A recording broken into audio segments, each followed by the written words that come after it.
आज हिंदू नववर्षाची सुरुवात होत आहे आणि हा एक नवीन संकल्पाचा दिवस आहे. तरी मी माझ्या पश्चिम नागपूरच्या सर्व नागरिकांना आणि जनतेला नववर्षाच्या खूप खूप शुभेच्छा देतो. आणि येणार रमजानसुद्धा येत आहे, तो एक मुस्लिम बांधव मोठ्या संख्येने ते साजरा करतात. त्यांनासुद्धा पश्चिम नागपुरातील सगळ्या नागरिकांना मी रमजान ईद आणि गुढीपाडव्याच्या खूप खूप शुभेच्छा. दोन्ही सण पाठोपाठ येत आहेत, तर काय सांगाल जनतेला की हा पुरातन काळापासून हे पौर्णिमा अमावस्या या आधारावर हे सण निर्माण झालेले होते. परंतु काळाच्या अनुसार इंग्रज लोक आले आणि त्यांनी त्यांचे कॅलेंडर वर्षाप्रमाणे ते सण आणत आले. पण ॲक्च्युअल सण हे पौर्णिमा आणि अमावस्याला व्हायचे. त्याच्यामुळे हा जो सण आहे हा 2-4 तारखा इकडे तिकडे होताच हे सण होत असतात. आणि शुभ म्हणून आपल्या हिंदू समाजात मानले जातात. प्रत्येक ठिकाणी प्रत्येक समाजामध्ये त्याला मान्यता आहे. आणि त्याच्यामुळे या सणाच्या निमित्ताने लोक संकल्प करतात. नवीन चैतन्य आपल्याकडे निर्माण होतं आणि एक वेगळा आनंद पूर्ण भारत देशामध्ये त्याचा निर्माण होतो. महानगरपालिकेला आता एक एनएला घेऊन खूप मोठे सर्वसामान्य जनतेला त्रास होत आहे, त्याबद्दल काय सांगाल? निश्चितच या ठिकाणी आता मागील 3-4 महिन्यापासून जे निर्णय झालेले आहे सरकारने घेतलेले, आमचे माननीय पालकमंत्री बावनकुळे साहेब आणि आमचे लाडके मुख्यमंत्री देवेंद्र भाऊ आणि त्यांच्या सरकारने जो निर्णय घेतलेला आहे तो चांगला निर्णय आहे. एनए पासून दूर झालेला आहे. परंतु एनएच्या जे चार्जेस आहेत ते चार्जेस त्यांना भरत असताना ते एक बिल्डिंग प्लॅन सँक्शन असताना तो चार्जेसचा आम्हाला एकाच वेळेस एक मुस्ता भरावा लागतो. त्यामुळे आज या ठिकाणी लोकांच्या रजिस्टर एक जनरल गरीब माणसाची विक्रीपत्र नोंदणी करायला त्याला त्रास होत आहे. तरी मला सरकारला विनंती आहे की या सगळ्या बाबीवर योग्य ती निर्णय घेऊन लोकांच्या ज्या नोंदणी प्रक्रिया सुलभ झाली पाहिजे या दृष्टिकोनातून सरकारने प्रयत्न करायला पाहिजे.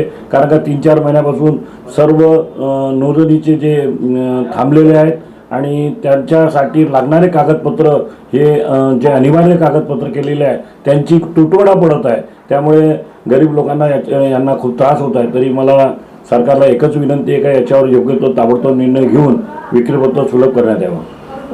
आता करंटमधला मुद्दा म्हणजे सिलेंडरचा आहे. खूप जास्त विरोधक जे आहेत हे डोक्यावर सिलेंडर घेऊन फिरण्यासाठी काम करतात. तर त्याबद्दल आज भारत देशामध्ये जे सिलेंडरचा मुद्दा जे इराण आणि अमेरिका इस्रायलचं जे लढाई आहे त्या लढाईच्या याच्यात युद्ध पेटलेलं आहे. तिसरं महायुद्ध हे भयानक असतं. परंतु भारत देश आत्मनिर्भर आहे आणि आत्ताच काल परवा कोणते ते 2 जहाज आलेले आहेत तेलचे टँकर घेऊन. आणि काही मी जनतेला आवाहन करतो का कोणी पॅनिक होण्याची आवश्यकता नाही आहे. भारतापाशी कोणत्याही परिस्थिती लढण्यासाठी सगळं त्यांच्याकडे सामर्थ्य आहे. आणि त्याच्यामुळे 2-4 दिवसामध्ये प्रत्येकाला सिलेंडर आपापल्या एजन्सीमार्फत घरपोच मिळतील अशी मी जनतेसमोर ग्वाही देतो. काही विरोधी पक्ष लोक त्या गोष्टीचं भांडवल करतात आणि लोकांना गुमराह करत आहे. काही पॅनिक होण्याची काही हे नाही. आपल्याकडे भरपूर असा मेट्रिक टन साठा आता आलेला आहे आणि हे सगळं सुरळीत होणार आहे. हॉटेल व्यावसायिक जे आहेत त्यांना प्रश्न उपस्थित झालेला आहे की सिलेंडर मिळत नाही, तर त्यांच्यासाठी काय तुम्ही सांगाल? हॉटेल व्यावसायिकांनी चुलीवर चालू केलं. आम्ही आता मीडियामध्ये वाचतो आहे कोणी हे झालेलं आहे. परंतु कोणतेही एखादी जर संकट आले, आणीबाणी झाली, युद्धाचं सावट आलं तर अशा प्रकारचं प्रत्येक नागरिकांना सहनी करावं लागतं. कारण का हा मोठं युद्ध आहे आणि याच्यामध्ये एक प्रकारचं जागतिक मोठं युद्ध होण्याची शक्यता आहे. आणि त्या लेवलवर भारत तरी कमीत कमी आपण स्वयंपूर्ण असल्यामुळे आत्मनिर्भर असल्यामुळे कोणत्याही प्रकारची जनतेने काळजी करायची आवश्यकता नाही आहे. आणि हे सगळं व्यवस्थित होईल. आणि महत्त्वाचं म्हणजे आज आपला भारत देश हा $4 ट्रिलियन इकॉनॉमीकडे वळतो आहे. जगातली 4थ्या नंबरचा देश आपला झालेला आहे. त्यामुळे आपल्याला आपली जी शर्यत आहे ती आता जगातल्या 3ऱ्या नंबरवर येण्याची शर्यत आहे. त्यामुळे सगळ्या जनतेने जर आपले लाडके प्रधानमंत्री नरेंद्र मोदी यांच्या केलेल्या पॉलिसीवर जर आपण सहकार्य केलं तर आपला देश विश्वगुरू बनल्याशिवाय राहणार नाही.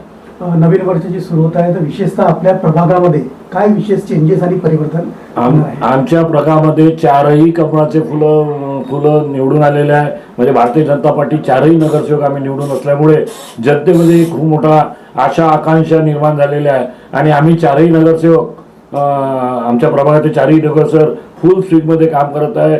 शुअर लाईनचा प्रॉब्लेम असो, गटर लाईन असो, नंतर पाण्याचे प्रॉब्लेम प्रॉब्लेम चालू आहे, कारण का आत्ताच उन्हाळा चालू होण्याची सुरुवात झालेली आहे, त्याच्यामुळे पाण्याचे प्रॉब्लेम आहे. परंतु आमच्या मिटिंगा चालू आहे.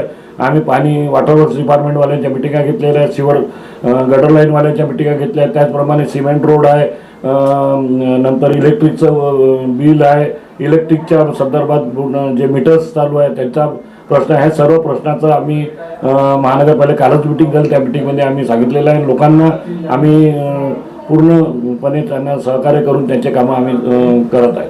या प्रसंगी जनतेला तुम्ही काय आव्हान करू इच्छिता? जनतेला एकच आव्हान करेल का तुम्ही ज्या विश्वासानं आम्हाला निवडून दिलेलं आहे, चारही कमळाच्या फुलांना किंवा भारतीय जनता पार्टीच्या नगरसेवकांना निवडून दिलं आहे, त्यामुळे मी जनतेला एवढंच सांगेन का तुम्हाला 5 वर्ष आम्ही तुमची सेवा करणार आहे. 4 वर्षानंतर ही निवडणूक झालेली आहे. 4 वर्ष तुम्ही जे सहन केलं प्रशासनाचं, आता तुम्हाला प्रशासनावर देखरेख ठेवण्याकरता तुम्ही जे निवडून दिलेलं आहे, तर आम्ही 5 वर्षामध्ये हा प्रभाग सर्वांगीण विकास करून आम्ही तुम्हाला दाखवू.